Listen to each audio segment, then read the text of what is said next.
In today's show, how the Oklahomans photographers get those amazing shots at the Thunder games, and a behind-the-scenes look at Pizza 23. Also, an exhibit on View celebrates a celebrity photographer, and OCU gives Kristen Chenoweth an honorary degree. We have a lot to get to. Let's get started. All right, regardless of the ups and downs of the playoffs, one thing that's always impressive are the photos from the games.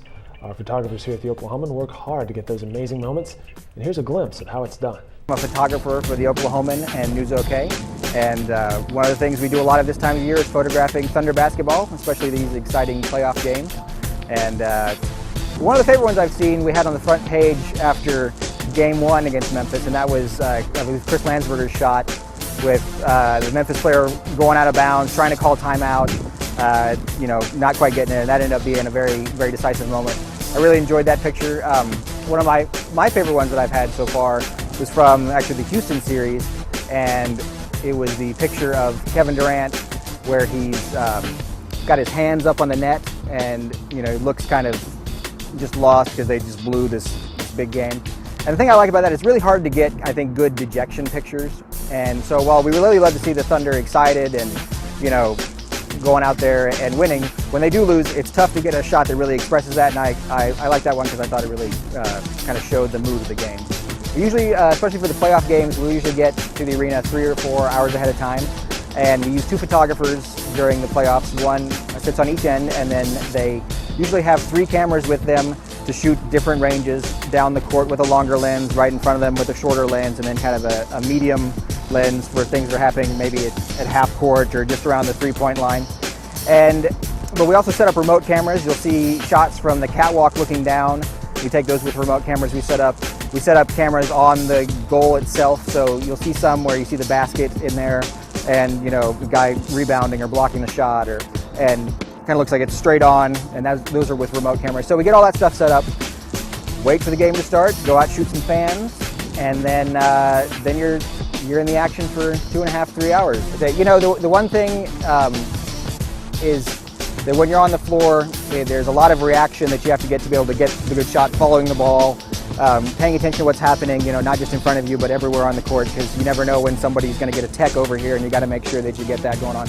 But you also have to be really aware of just your own safety, because we have, every couple of games, somebody gets run into by a guy flying out of bounds, and it's actually really impressive. You can tell how good of athletes these guys are by the way they fall. Like, they can usually fall in such a way that nobody gets hurt. Like, they have that much control over their bodies, and it's kind of fascinating. We had one of our photographers, Sarah Phipps, got laid out during the Houston series by, I believe, Westbrook, and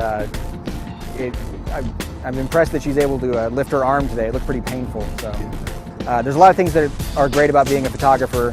Just the love of the art, the love of journalism, but a big part of it is just the love of being where something important and interesting is happening. And so for me, the idea that for those 8 to 12 hours, like, this is the one thing I'm concentrating on, I just got to go out there and do the best possible job that I can, and try and show what I think is interesting about the game to others is something I really enjoy. You can find more of those incredible pictures online at newsok.com/sports. And speaking of stunning photographs, you can see some of your favorite celebrities and models in beautiful pictures on display at the Oklahoma City Museum of Art in their newest exhibit featuring photographer Herb Ritts. New exhibit called Herb Ritts Beauty and Celebrity. All photographs. A lot of celebrities are involved in this, beautiful photographs, and I'm here with Jennifer, who can tell us all about this exhibit. Yes, this is an amazing look at Herb Ritts, who is a famous American photographer from the 1980s and 90s, and he captured the energy and natural light of Southern California. And what this exhibition entails are over 80 photographs of well-known figures, noted celebrities in film, fashion, politics, music, the full range of society. But you'll also see a wide variety of his career and the depth of his career. Oh, cool. Yeah, obviously a lot of famous celebrities, but like you said, models as well. So you may not recognize their faces, but it's beautiful. I mean, absolutely gorgeous photos. Yes, Herb Ritts focused on the human body and he was able to capture the human body in various angles and poses, and these compositions of the photographs really enhance not only the beauty of the body, but it's seen through natural light, the emphasis of texture, and the wide variety of a natural landscape, whether it was water or when he was photographing on the beach or on the roof terrace of his studio, which was based in Hollywood. Nice. Oh, how beautiful. Yeah, so lots of different scenes. You can see some of the famous faces behind us, which is very cool. You know, some of these celebrities have passed on. Some of them are still current. I mean, it's great. It's very fun. Well, we have key people that you will recognize, such as Richard Gere, and that was one of the earliest photographs in Herb Ritz's career, but also spanning to artists such as Dale Chihuly, which is very important to the Oklahoma City Museum of Art. Also artists Louise Bourgeois and Francesco Clemente, but also movie stars such as Johnny Depp, Matthew McConaughey, and of course Madonna, and Madonna's True Blue album cover, photographed in her famous side profile, and really became an iconic image that really helped shape that album and shape her career. Another unique part of the exhibition is Herb Ritz's Africa series, and Herb Ritz traveled to Africa in 1993 and photographed the Maasai tribe. And it's really a true look of the beauty that he was able to capture through those photographs, unassociated with fame and fashion of what he was, his predominant work in California, but really a look at nature and the landscape of Africa and the people of Africa, and really how he was able to capture such a unique look and a sentimental, intimate look at their culture. Yeah, and then tell us about the film. You've got a little film running. We also have included in the exhibition a film, an intimate look at Herb Ritz and his career, where you can hear interviews from some of the people that of whom he photographed, as well as from the Herb Ritz Foundation, and you will get a real true sense of what it was like to be on one of these photo shoots with Herb Ritz, and the true trust that he had, and so many people trusted Herb Ritz in the way that he was able to capture them in their likeness. Very cool. Okay, well, the exhibit is currently open, so you can come down here to the Oklahoma City Museum of Art to check out this wonderful exhibit and obviously the events associated with it. For more information, what's your website? Please visit our website, which is okcmoa.com, and for all of our related programming and events that will be going on throughout the duration of the exhibition. Exactly. Thank you so much. Thank you. And the exhibition features 80 large-scale black and white photos. Beautiful and unique. I mean, just absolutely incredible and breathtaking. Now, some of them are for mature audiences, so beware of that, but it's an incredible exhibit.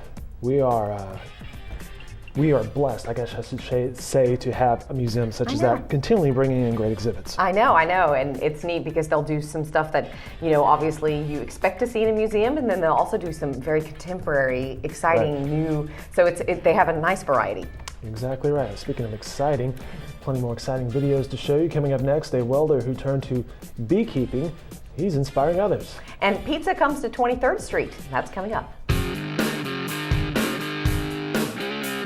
Everyone gets excited on game day. With the Oklahoman Full Access, you can get your sports news any way you like.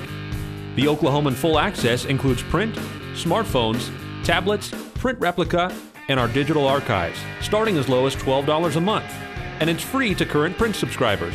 Log on to newsok.com/subscribe to get started today. The Oklahoman Full Access. Hello, this is Mary.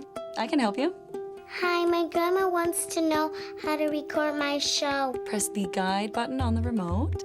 Abuelita, toca el botón guide. Now find your show on the screen and press record. Ahora busca el programa en la Pantalla. Working hard for every smile. Another reason why Cox is your friend in the digital age. Everyone has their morning routine. With the Oklahoman Full Access, you can get your morning news any way you like. The Oklahoman Full Access includes print, smartphones, tablets, print replica, and our digital archives, starting as low as $12 a month. And it's free to current print subscribers. Log on to theoklahoman.com/subscribe to get started today. The Oklahoman Full Access.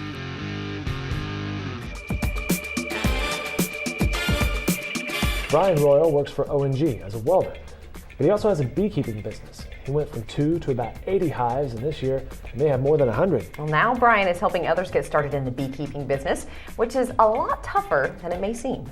Whenever you go, you're going to make sure this Velcro's right here. See this piece of Velcro? Okay. And when you go to zip, you're going to make sure it comes all the way to the edge. Okay. Because a lot of people leave it open, and then bees can come up through there. So make sure you go off. No, because then you'll be doing the dance. What we're doing today is giving like an introductory to people that are new beekeepers.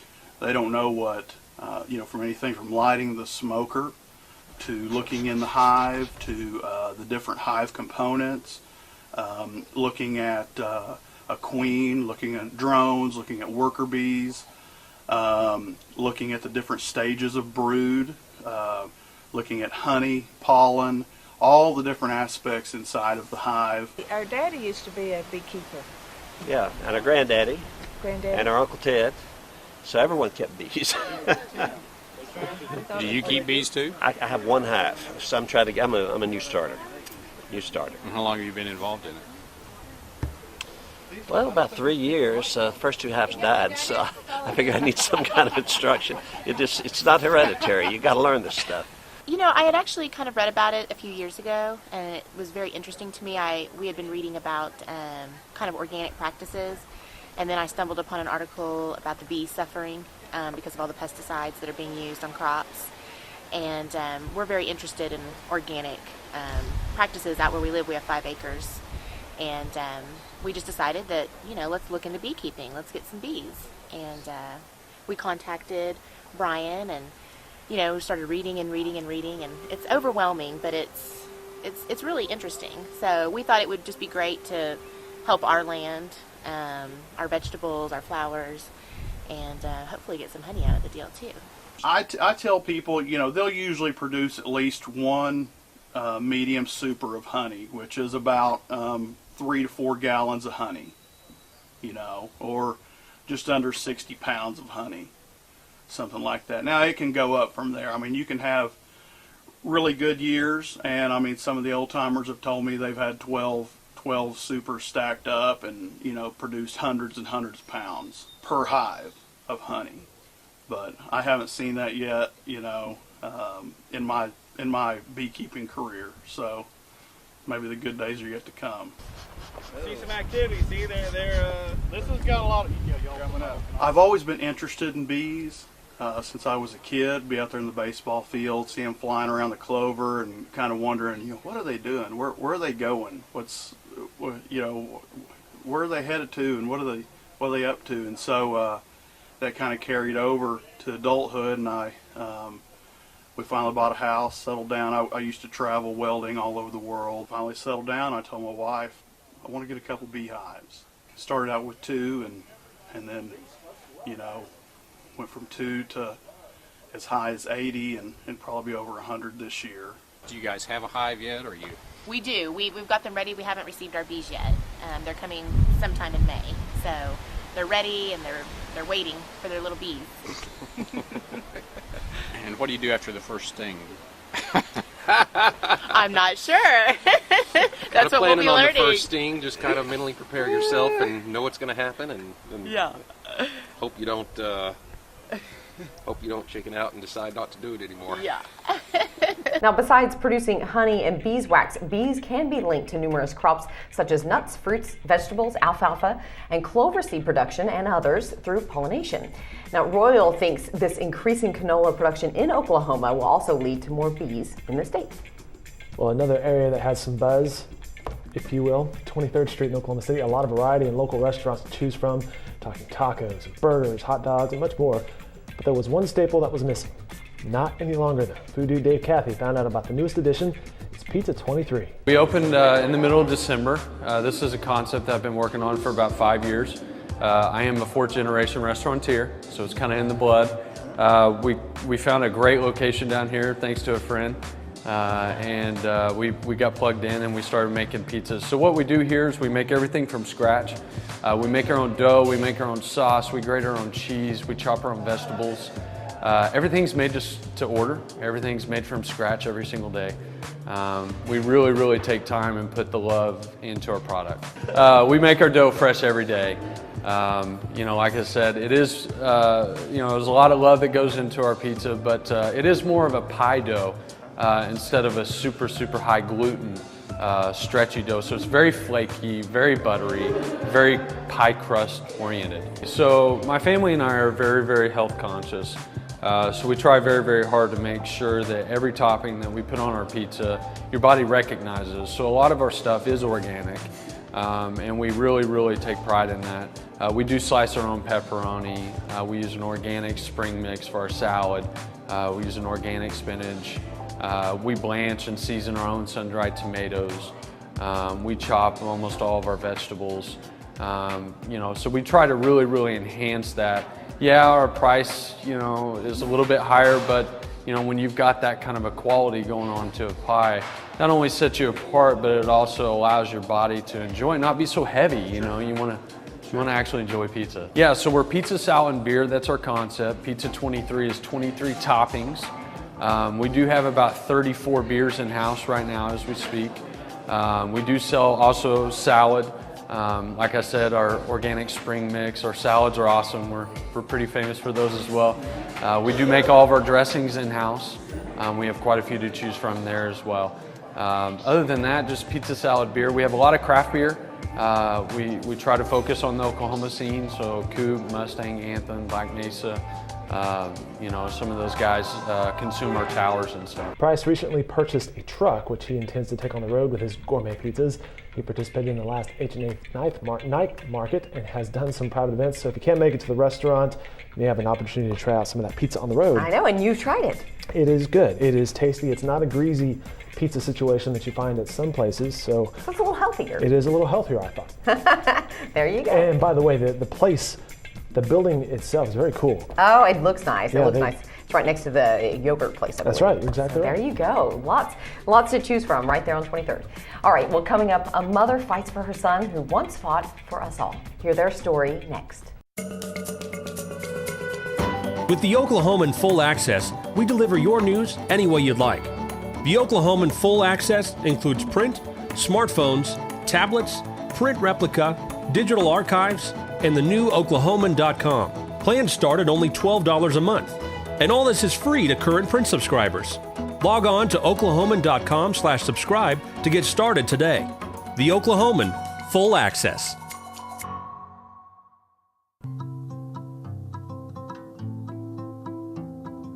I look up to you for all the things you do. I hope to be like you someday soon. Working hard for every smile. Another reason why Cox is your friend in the digital age.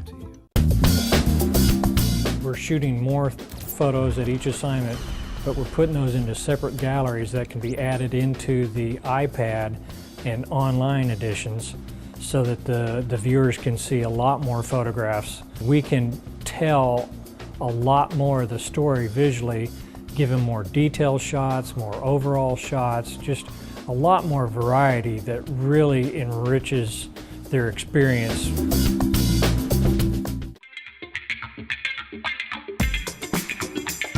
Vicki Behenna has been working for 4 years to free her son, First Lieutenant Michael Behenna, and now they're taking their case to the U.S. Supreme Court.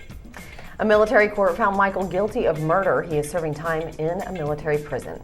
Now, in a combat zone while deployed in Iraq, he shot and killed an unarmed man who was part of a terrorist cell. The Army said it was an execution. Michael says it was self-defense. Now, Vicki is a federal prosecutor and her husband is also in law enforcement. Now she fights Michael's battle for him. It's painful. I mean, you send them off to war and you worry that they won't come home or that they'll be maimed. And Michael came home. It's just that he's still not home. We're still waging a battle daily to try to obtain his release. We do the daily things we have to do to keep a house going and keep our jobs.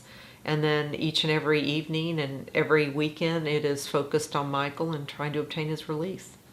We work every night and writing emails and addressing emails and answering emails and writing letters to anybody we can think of that might listen. I mean, there are some days when you feel that there's just no more gas to fight. And then you sit down and you get a phone call from somebody that says, gosh, I heard about Michael's story and I just want to encourage you to keep fighting. This is a travesty. And you take a deep breath and you suck it up and you go on down the road and you keep fighting.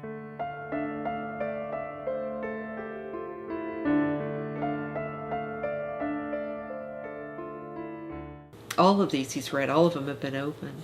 I mean, once he gets them at the DB, then he sends them home to us to keep for him. Well, Michael, I hope this letter finds you well and you had time to read all your letters you're getting. I do hope you have a mountain of mail every day, as you're a national hero. I can honestly say without a shadow of a doubt what occurred that day in Iraq with you, that I would have done nothing different. The safety and the security of the platoon is important. I guess what I was thinking is how much pressure we put on our soldiers to always make the right decision and do the right thing, and how they strive each and every day to survive the difficult circumstances they're placed in. And for this Marine who took the time to write a letter to Michael to say, you know, I got your back, I understand. It just seems like two brothers talking to one another who fully understand each other. The letters encourage me. They made me believe that throughout this process, this 4 years, that people are listening, they understand Michael's story, they understand the situation he was placed in. And it gives me great encouragement and hope that there are so many people praying for him. As a former Air Force NCO, I still believe in the fairness of the UCMJ, and I'm confident that you will be exonerated and that justice will be served when you receive your hearing next month. I think it probably means as much, if not more, for him, particularly to get a letter from a soldier or a Marine that says that they would have done the same thing. And they salute him. I think that means a great deal to him. I think it means a great deal to him to get letters from everyday people that hand draw him birthday cards and send him pictures of their granddaughters, just to encourage him and to share with him their daily lives. I'll call Scott and then I'll give you a call. We're up there visiting Michael at a minimum every other weekend. Sometimes it's every weekend. And the process is getting up sometimes at 3 o'clock in the morning, getting in the car, driving 5 hours. Most of the time we stay over Saturday night so we can visit him Sunday morning, and then we come home Sunday afternoon, about 4:30, 5 o'clock, unpack, get ready for work the next day, and do our daily work, things that we have to do, and get ready to go see him the next weekend. We've been whining at the gate. Just let us in. Generally, being a mother is wonderful. There are some hilarious moments in being a mother. There are some moments when you become so frustrated that you don't know what you're going to do next. There are trials with having children and being a mother, in that every obstacle they face, you feel tenfold. Michael's trial, the only thing really that keeps me going with Michael is when I have the opportunity to see him, to see how well he is handling this. I thank God every day that I had the privilege of being his mother, as well as being the mother of my 2 other sons, Brett and Curtis. But I'm thankful every day that God gave those kids to me. Now, information that prosecutors withheld a witness who could have bolstered Michael's defense has come to light. Vicki says it's a serious breach, something she says she could have been investigated, reprimanded, and even fired had she committed a similar violation. Kristin Chenoweth has made a mark on Broadway and Hollywood. Now she's making another mark here. That's next. Social media gives readers a voice that they can interact with us in a way that I don't think they've ever been able to. And it allows us to, include their thoughts and their questions and everything in our content. Whereas we used to just publish and just tell everybody what the news and entertainment and information was. The rest of the world wants to engage. They want to talk back. They want us to talk back to them. They want insight, they want opinion, and a lot of that is new culturally for a newspaper.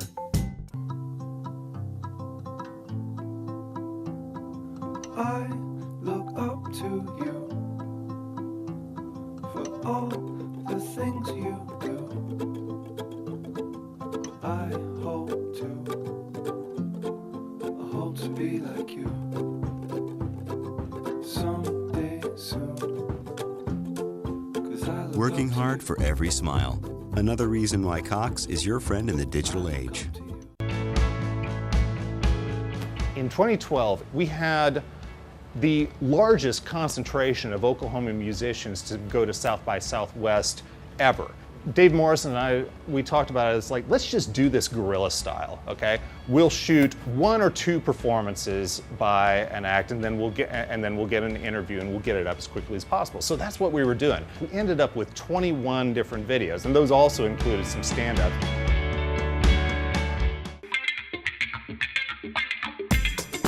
Kristen Chenoweth graduated from Oklahoma City University 23 years ago with training, ambition, and a healthy dose of youthful naivety. The Tony and Emmy Award-winning actress and singer said she had no idea what the world had to offer, and now she's back at OCU receiving an honorary PhD. Nothing was going to stop me, Gosh, all I ever wanted to do was, take my degree and use it, make my mark in the world. And I wasn't exactly sure how I was going to do that, but I knew that, when you're that in that place in your life, you don't know what you don't know, and that's a good place to be, because there are no limits. You just go for it. I'm now 44. People now, I understand a lot more sickness and people that don't have jobs and don't have insurance, and I used to not think that way. I just thought of the world as my oyster. Well, it is, and it still is, all of ours, but I'm a little bit more wise to how it can be. And Chenoweth says she believes God's plan for her was to go into entertainment, and that plan would have been fulfilled regardless of the choices she made. Now, whatever luck she's had along the way, Chenoweth said part of the credit for her success goes to OCU. The university offered the right combination of training and performance experience. And we've interviewed her several times. She's so fun. She is great. And then you obviously went to school with her. Went to school with her. She got out just as I was getting into school there, and we both know her. She was made to entertain, she just has that personality that just lights up a room. She's so fun. Oh, I know. She's a ball of energy. I don't think I've ever seen her be super serious, but yet she's very serious about her work. I mean, she's just fun. Absolutely, and congrats to her. I know it. That's all the time we have for this edition of News OK TV. And you can watch all of these videos and much more online at newsok.com. See ya.